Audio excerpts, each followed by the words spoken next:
first step and the rest is magic. Those are the stories we are going to tell here on Inspire India. How do they manage to go beyond their call of duty? What motivates them in a world where profiteering is usually the driving force? Why do these people come together willing to go to any extent to save another human being's life? So that's the story, and that's the big picture we are getting from these individuals and hearing their stories, which we keep bringing you on every episode of Inspire India. So without any delay, let's meet the Good Samaritans on Inspire India today. Dr. Sarita Subramaniam from Earth Brigade Foundation. Dr. Subramaniam collaborates with Forest Department in Maharashtra, and she's catering to the deep pockets, to the rural population in forest and tribal areas, reaching out to the needs of those people. During the pandemic, those people were much ignored and neglected. Nobody looks that way. Dr. Sarita Subramaniam has managed to create a network, of course with the help of the Forest Department, to reach out. And what she does, how she works on a daily basis, we'll find out. Welcome, Sarita Subramaniam. Thanks for joining us once again on Mirror Now. You know, some part of your story, I know how you're also, of course, very deeply involved with conservation projects with animals, but this time the project for you has been quite different, and the pandemic has forced you to take a slightly different direction this time.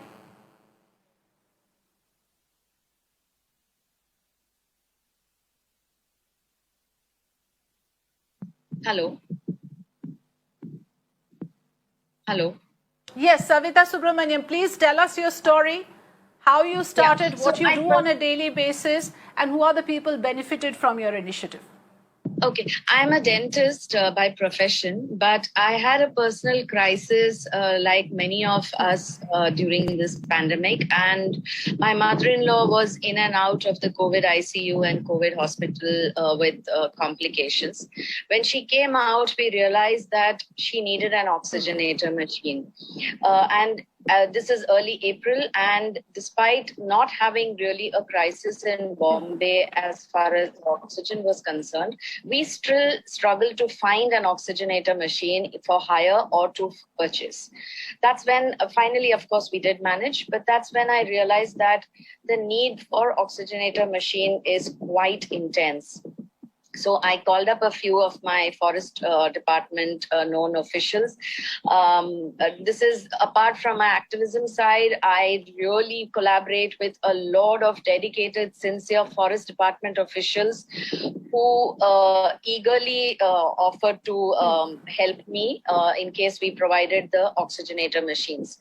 So that's how we managed to provide the oxygenator machine through my friends and family who've gone out of their way to help a small NGO like ours to provide this reputed branded machine so that we could save a life. We realized that most people's efforts are directed towards the urban areas, and our rural areas, remote forest department, forested areas are all neglected. The forest officials and the frontline guards, including the tribals living inside the forest, all lack basic healthcare facilities. So we decided to take the initiative to these areas and focus in these areas to save a life.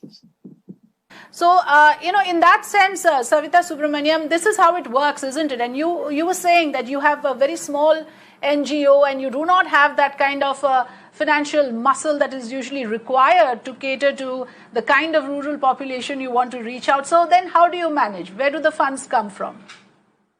Actually, like Balwinder Singh ji said, it all starts with one. I wanted to donate just one oxygenator machine and then realized that I have friends and family and well-wishers who are willing to donate. And that's how I could manage to take it to 25 oxygenators. Now, we have donated these machines across forest departments in the country. In Satyamangalam, in Tamil Nadu, in Karnataka, we have given in Bandipur Tiger Reserve, Nagarhole Tiger Reserve, BRT Hills, and Kaveri Wildlife Sanctuary.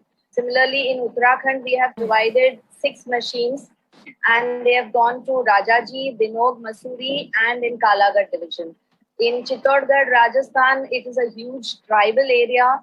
a lot of hamlets inside the forest, and we have donated two in Chittorgarh and two in Mukundra Tiger Reserve. And also in Dudhwa Tiger Reserve in Uttar Pradesh, we've donated three machines and two more in Madhya Pradesh, in Panna National Park. What we realized is that most people are willing to donate, but they are afraid of scamsters because, right, like you rightly said, a lot of profiteering and money, this has become like a business. So, which is why I didn't want to go and operate with fly-by-night operators or buy cheap products, because this is actually a lifesaver machine. I cannot risk in a remote area this machine not working and not saving a life that it's meant to do. So, which is the only hitch I had, the delay in importing these American brand machines. But since I've personally used, in fact, my mother-in-law is still using this. Here, I would like to say one thing, that most of us, there is nobody who has not been affected by this pandemic. And yet, if anybody can go beyond themselves to help others, I feel that is the need of the hour. I do believe that it helped me keep my sanity around me, to look beyond my personal misery. If I had to send a message across, this is so yes, I want to just underline one point in case the viewers have missed it.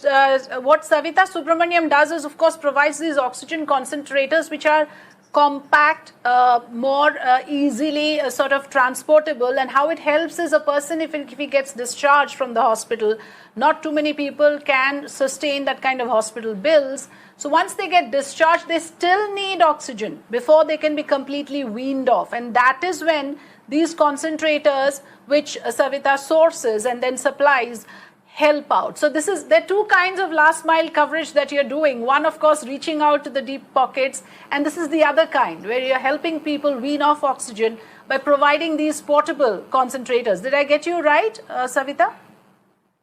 Yes, Afrida. Also, it is an emergency oxygen provider. It provides the machines we have donated. They provide 5 liters of oxygen per minute, and it can run 24/7. Maybe with a break of just an hour or so. But otherwise, it can continuously run as long as you want. I have personally used this brand, so I can vouch for it. Yes. I don't know about the other brands. But it also helps in providing the much needed oxygen till timely medical help reaches the patient. Because a lot of these hamlets and the forest departments are in interior areas. It takes time for an ambulance to even reach them. But if this machine is there, it can provide them the necessary oxygen that is needed till they reach a primary health center or a tertiary health center where more than adequate medical treatment can be provided. Yes, which is why, I said in the beginning that this is closing those gaps which the state machinery is unable to close. This is bridging those lacunae which is there in the system. And since you've understood it, the fact that by the time a person reaches the nearest primary healthcare center, he may not survive. He immediately needs that supply of oxygen, and you have catered to that. It's a commendable job. It's absolutely remarkable that people like you are doing this job on ground silently, perhaps not even getting noticed most of the time.